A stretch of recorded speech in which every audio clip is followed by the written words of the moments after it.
dan bahkan rela menjadi budaknya. Mereka berlomba-lomba mendirikan gedung-gedung pencakar langit, membuka hutan dengan cara yang utama untuk memperluas perusahaan dan perindustrian bos-bos berduit. Padahal kita tahu bahwa hutan adalah paru-paru dunia. Tetapi bagi mereka hanya dianggap sebagai dongeng kuno yang sengaja dilupakan. Hal ini dibuktikan dengan semakin tingginya angka penebangan liar di Indonesia maupun di seluruh dunia.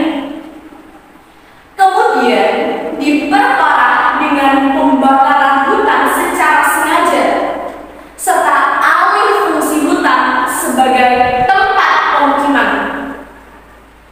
Beberapa waktu lalu Indonesia digemparkan dengan kebijakan pemerintah memindahkan ibu kota dari Jakarta ke Kalimantan. Hal itu tentu saja menyurut pertentangan dari para kalangan aktivis lingkungan, walaupun ada beberapa yang mendukungnya. Sebagaimana yang telah kita ketahui, Kalimantan merupakan kawasan hijau yang paling luas di Indonesia. Hutan di Kalimantan perlahan-lahan terkikis. Pohon-pohon ditebangi tanpa adanya sistem tebang pilih.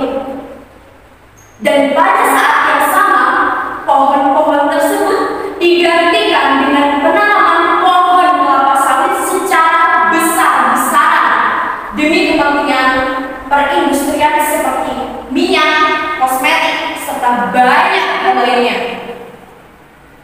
Semua hal tersebut berdampak buruk pada keselamatan bumi.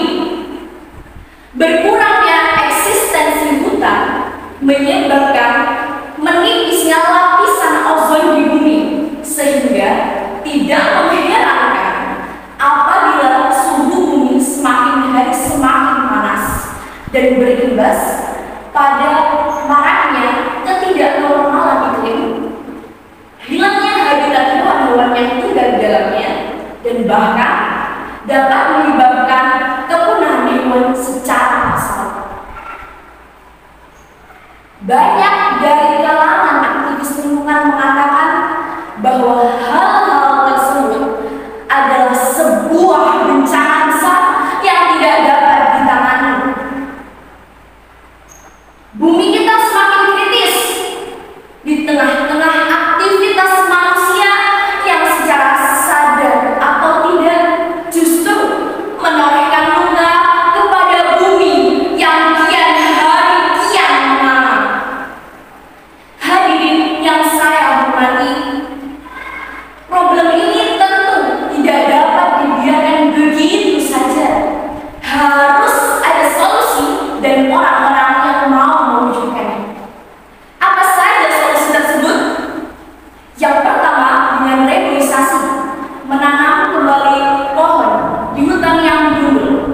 Yang kedua, menerapkan sistem tebang pilih dengan menebang pohon yang sudah rapuh, tua, serta layak untuk ditebang. Apabila kita melakukan upaya-upaya tersebut secara serentak, maka lebih besar kemungkinan kita untuk menyembuhkan bumi kita yang nyaris sekarang ini. Karena tidak ada planet cadangan seperti bumi. Kita sebagai generasi muda, marilah ikut andil dalam melestarikan lingkungan, walaupun hanya dengan hal-hal yang kecil. Hadirin yang saya hormati, membeli buku di toko Panda, imitasi perlu ditandai parah. Cukup sekian dari saya, kurang lebihnya mohon maaf. Wassalam.